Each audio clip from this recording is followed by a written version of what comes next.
Panorama group, जो सोचता है वो करता है। आपके अपने सपनों का आशियाना। नमस्कार, आप देख रहे हैं सिटी पोस्ट और मैं हूं अभिषेक मिश्रा।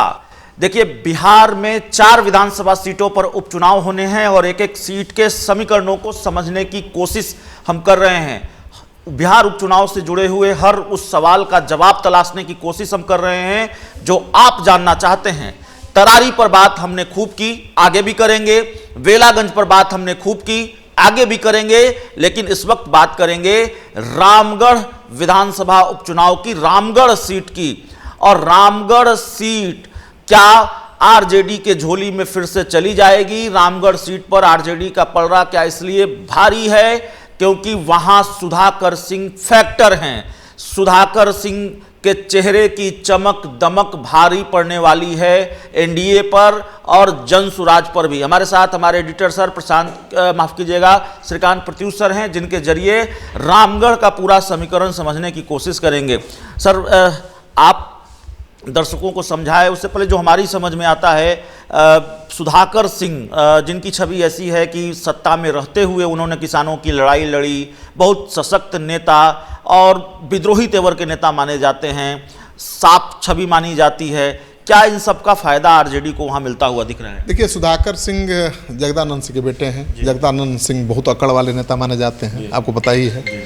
लेकिन सुधाकर सिंह बिल्कुल उल्टा है, बहुत व्यवहारिक नेता हैं, व्यवहार कुशल हैं और उतने ही भीतर से वो जिद्दी भी हैं। मतलब वो बगावती तेवर वाले हैं। आपने देखा है कि नीतीश कुमार के कैबिनेट में मंत्री थे और बगावत कर दी, कह दिया, भ्रष्टाचार को लेकर पूरा सरकार को घेर लिया, कहा कि यहाँ तो सब नौकरशाह भ्रष्ट हैं, सब भ्रष्टाचार की प्रकाष्ठा है।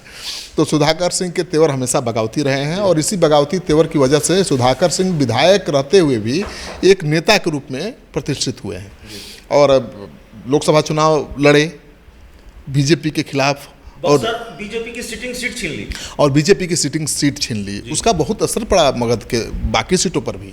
तो सुधाकर सिंह का मैंने चुनाव प्रचार देखा था, सैकड़ों गाड़ियों का काफिला चलता था और उनकी गाड़ियों के काफिले में 500 से ज़्यादा लोग रहते थे। जिस गांव में जाते थे वही सभा में तब्दील हो जाती थी, उनके ही लोग उतर जाते थे तो सभा बन जाती थी। तो सुधाकर सिंह ने बहुत ज़ोर शोर से अपना चुनाव प्रचार किया और बहुत सादगी के साथ, मतलब किसी होटल में रह के नहीं, एक मामूली लॉज टाइप का घर था, खटिया पर सोकर, चौकी पर सोकर, एक सामान्य आदमी की तरह रह करके उन्होंने चुनाव लड़ा, तो उसका फ़ायदा मिला। सुधाकर सिंह बहुत मृदुभाषी हैं, मंत्री भी रहे तो छोटी गाड़ी उससे चलना भी ना सुलभ था और बहुत मृदुभाषी हैं, लड़ाई खूब लड़ते हैं, बगावती तेवर है, लेकिन आम आदमी से व्यवहार में बहुत मृदुभाषी हैं। तो मुझे नहीं लगता कोई उनका विरोध करेगा। तो सुधाकर सिंह की सीट है, वो लगातार जीतते रहे हैं। अब उनका भाई लड़ेगा चुनाव वहाँ से, तो मजबूत स्थिति है। ठीक है, पिछले चुनाव में बीजेपी के अशोक सिंह थे और केवल 2500 के वोटों के अंतर से हारे थे। तो लड़ाई तो दिलचस्प थी पिछले चुनाव में। पिछले चुनाव में भी लड़ाई तो बहुत कांटे की थी और हमको जहाँ तक याद है कि पिछला चुनाव तो नीतीश कुमार बीजेपी के साथ ही थे, इस बार भी बीजेपी के साथ ही हैं। हाँ, चिराग पासवान का फैक्टर इस बार नहीं है क्योंकि चिराग पासवान ने जेडीयू को हराने में अहम भूमिका निभाई थी। इस बार चिराग पासवान एनडीए के साथ हैं, तो एनडीए भी थोड़ा मजबूत है, इंटैक्ट है। मांझी हैं, उपेंद्र कुशवाहा हैं, चिराग पासवान हैं, तो बीजेपी की स्थिति पहले से मजबूत है, इसमें शक की कोई गुंजाइश नहीं। लेकिन सच्चाई यह है कि बीजेपी का जो उम्मीदवार है, एक तो अशोक सिंह है जो पिछले चुनाव में 2500 वोटों से हारे, उनको बहुत परेशानी हो गई है। चुनाव के ठीक पहले आपको याद होगा कि मनोरमा देवी जेडीयू की जो एमएलसी हैं, उनके घर पर एनआईए का रेड हुआ और उस रेड में जो डीएसपी एनआईए का शामिल था वो उनका रिश्तेदार है, अशोक सिंह का बहुत करीबी रिश्तेदार है, जहाँ तक मुझे याद है दामाद हैं। तो वो बड़ा मुद्दा बना उस इलाके में, अखबारों में खूब खबर छपी, उनके लिए मुसीबत बन गया है।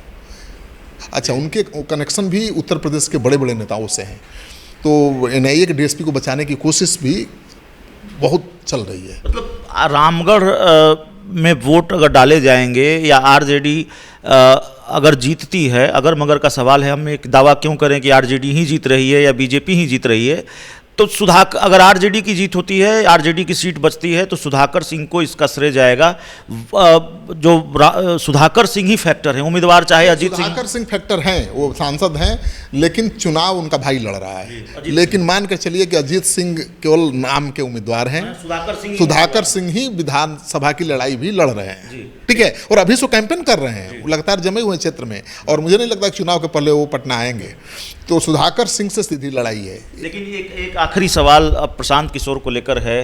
प्रशांत किशोर, पहले इसको हम लोग क्लोज कर दें। तो बीजेपी के 2 उम्मीदवार हैं, एक तो अशोक सिंह जो 2500 वोटों से हारे, दूसरे हैं अभय सिंह। तो अभय सिंह भी बीजेपी के नेता हैं और बहुत पकड़ वाले नेता हैं।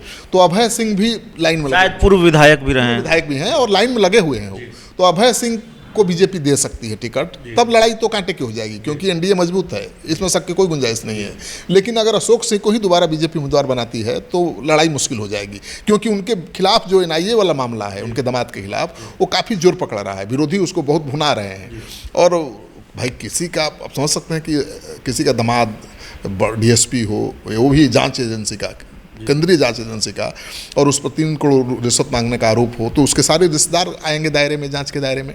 और ये भी आरोप नहीं लगा सकते कि विपक्ष ने करा दिया, केंद्र में आपकी सरकार है, ठीक ना, आपके ही पार्टी के नेता हैं और उनके दामाद को पकड़ लिया गया है रिश्वत के आरोप में, तो मुश्किल हो गई है। तो मुझे लगता है कि अभय सिंह को अगर बीजेपी लड़ा देती है तो लड़ाई कांटे की हो जाएगी। लेकिन जीत ये अगर आरजेडी की होती है तो सुधाकर जीत मानी जाएगी, न कि आरजेडी की जीत। लेकिन प्रशांत किशोर की तर्कस में भी सुधाकर सिंह के मुकाबले कोई तीर नहीं है। प्रशांत किशोर की राह रामगढ़ में सबसे ज़्यादा मुश्किल है सुधाकर सिंह की वजह से। देखिए, अगर बीजेपी अशोक सिंह को उम्मीदवार फिर से बनाती है तो अभय सिंह को निमंत्रण मिल चुका है जनसुराज का, तो जनसुराज की तरफ जाएंगे तो तगड़ी लड़ाई हो जाएगी। जनसुराज से अगर अभय सिंह लड़ेंगे तो आरजेडी की लड़ाई बहुत आसान हो जाएगी, जनसुराज और आरजेडी के बीच लड़ाई हो जाएगी।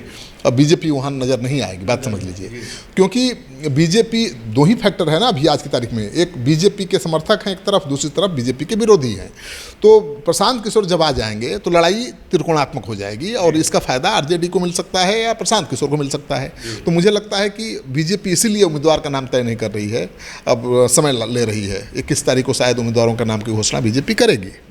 तो देखिए, हमारे साथ श्रीकांत प्रत्युष सर थे और जाहिर तौर पर हमने रामगढ़ के समीकरण को समझने की कोशिश की है। रामगढ़ में प्रशांत किशोर की राह के सबसे बड़े रोड़े कोई हैं, भारतीय जनता पार्टी एनडीए की राह का सबसे बड़ा कोई रोड़ा है तो वो सुधाकर सिंह हैं। ढाल बनकर खड़े हैं आरजेडी के उम्मीदवार के लिए, अजीत सिंह के लिए फैक्टर सुधाकर सिंह ही हैं।